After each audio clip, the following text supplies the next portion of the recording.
दिल्ली के उप मुख्यमंत्री मनीष सिसोदिया ने उपराज्यपाल विनय कुमार सक्सेना को चिट्ठी लिखी है और ये कहा है कि आप मेरे खिलाफ और केजरीवाल सरकार के खिलाफ तो फर्जी मामलों में जांच पर जांच बैठाए जा रहे हैं, वहीं दूसरी तरफ 2 महीने पहले जब मैंने आपको बीजेपी शासित एमसीडी के टोल टैक्स घोटाले के बारे में शिकायत की और सीबीआई जांच की सिफारिश की तो आपने उस मामले में जांच बैठाना तो दूर, आपने एक्नॉलेज तक नहीं किया कि मेरी जो शिकायती चिट्ठी है, जो मैंने सीबीआई जांच की सिफारिश उस मामले में की है, उसका आपने एक्नॉलेजमेंट तक नहीं किया कि आपको चिट्ठी मिल गई है या नहीं। मनीष सिसोदिया ने आरोप लगाया कि संभवतः ऐसा इसलिए है क्योंकि ये जो एमसीडी में भ्रष्टाचार हुआ है, दिल्ली नगर निगम में भ्रष्टाचार हुआ है, ये बीजेपी ने किया है।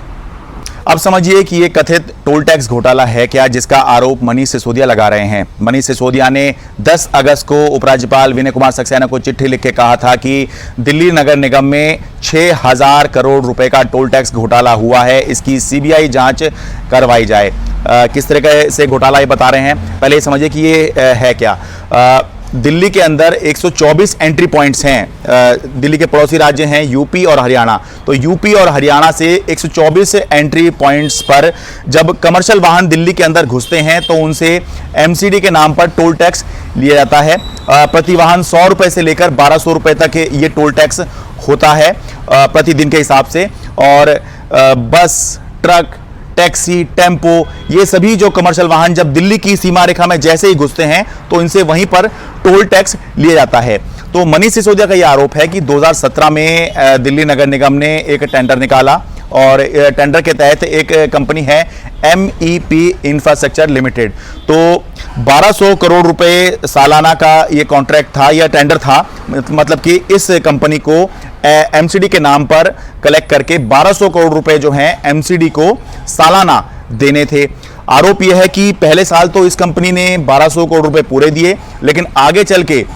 जो एमसीडी में लीडरशिप थी उनके साथ मिली भगत करके 20% पैसा ही, 30% पैसा ही, ऐसे करके ही इन्होंने जो है दिया, यानी कि जो टेंडर अमाउंट था 1200 करोड़ रुपए सालाना का वो नहीं दिया।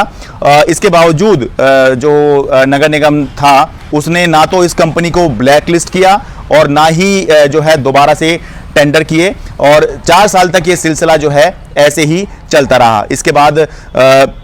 2021 में फिर से जो है टेंडर हुए और ये आरोप है मनीष सिसोदिया का इसमें कि जब 2017 में टेंडर हुए तो जो टेंडर छूटा था वो ये था कि कंपनी जो है सालाना 1200 करोड़ रुपए कलेक्ट करके दिल्ली नगर निगम को देगी टोल टैक्स के नाम पर। लेकिन अब जो 2021 में यानी कि 4 साल बाद में जो है टेंडर छूटा वो 786 करोड़ रुपए सालाना का छूटा, यानी कि पहले जहां 1200 करोड़ रुपए देने की बात थी वहां अब कंपनी जो है 786 करोड़ रुपए ही देगी टोल टैक्स के नाम पर कलेक्ट करके दिल्ली नगर निगम को। जबकि उनका ये आरोप है, मनीष सिसोदिया का ये आरोप है कि लगभग 10 लाख वाहन हम ये मानते हैं कि दिल्ली की सीमा रेखा में घुसते हैं, तो 2017 के मुकाबले जो है 2021 में जो वाहनों की संख्या है जो दिल्ली के अंदर घुसते हैं वो बड़ी ही है, जबकि जो टेंडर अमाउंट है वो 1200 करोड़ रुपए से घटकर 786 करोड़ रुपए सालाना पर आ गया। ये भी आरोप लगा रहे हैं मनीष सिसोदिया कि कोरोना के नाम पर ये जो कंपनी थी, जो दूसरी कंपनी जो 2021 में जिसको टेंडर मिला, इसको 83 करोड़ रुपए की छूट कोरोना के नाम पर दी गई कि भाई कोरोना में क्योंकि लॉकडाउन लगे हुए थे, तो जब काम नहीं हो रहा है, कमर्शियल वाहन ही दिल्ली के अंदर नहीं आ रहे हैं, तो कलेक्शन कैसे होगा, तो 83 करोड़ रुपए की छूट इस नाम पर दी गई। ये भी आरोप मनीष सिसोदिया ने लगाया कि ये जो पुरानी कंपनी थी इसी के डायरेक्टर्स की जो थे नई वाली कंपनी में थे, जिनको ये ठेका जो है ये दिया गया। तो दूसरी कंपनी थी शंकर ग्लोबल करके, जिसको बाद में ठेका दिया गया। और ये आरोप लगाया कि इन सब के बावजूद, एक तो पहले ही टेंडर का पैसा कम था और ऊपर से छूट भी दे दी, उसके बावजूद भी जो है ये जो कंपनी थी जिसको टेंडर मिला था टोल टैक्स कलेक्ट करने का, इसने इसके बावजूद भी पूरा पैसा दिल्ली नगर निगम को नहीं दिया। और उसके बाद ये कहना मनीष सिसोदिया का कि इतने सारे तथ्य होते हुए भी उपराज्यपाल जो है इस मामले में जांच क्यों नहीं करा रहे हैं। मनीष सिसोदिया के आरोपों पर बोलते हुए बीजेपी के प्रवक्ता हरीश खुराना ने कहा कि मनीष सिसोदिया जी, अगर आपको लगता है घोटाला हुआ है और आपके पास सबूत हैं और आपको लगता है कि दिल्ली के लेफ्टिनेंट गवर्नर साहब आपकी नहीं सुन रहे, तो कोर्ट क्यों नहीं जाते और सबूत क्यों नहीं रखते। सिसोदिया जी, आपको पता है आप जो आरोप लगा रहे हैं उसमें दम नहीं है, बस मुद्दे से भटकाने की कोशिश हो रही है। तो ये बीजेपी बनाम आम आदमी पार्टी या दिल्ली सरकार बनाम उपराज्यपाल की जो लड़ाई चल रही है, इसमें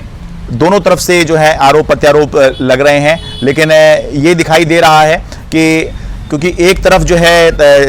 केवल आरोप नहीं लग रहे हैं, जांच बैठ जा रही है, जांच हो रही है केजरीवाल सरकार की, वहीं जब केजरीवाल सरकार दूसरी तरफ आरोप लगा रही है तो वो केवल आरोप बनकर या शिकायत बनकर ही वो सब जो है रह जा रहे हैं। ऐसा इसलिए है क्योंकि आमतौर पर देश में किसी भी हिस्से में अगर कोई राज्य सरकार किसी तरह की जांच की सिफारिश सीबीआई को करती है तो वो सीबीआई से जांच जो है उस मामले में हो जाया करती है, क्योंकि सरकार जो है वो चुनी हुई सरकार है, वो जैसी सिफारिश करेगी उस हिसाब से सीबीआई उस केस को टेकअप कर लेती है। लेकिन क्योंकि दिल्ली के अंदर जो है गवर्नमेंट मींस एलजी है, यानी कि सरकार का मतलब उपराज्यपाल है, तो इसलिए चुनी हुई सरकार तो केवल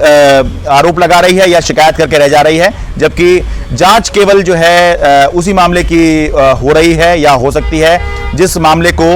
एलजी उपराज्यपाल सीबीआई जांच के लिए भेजेंगे।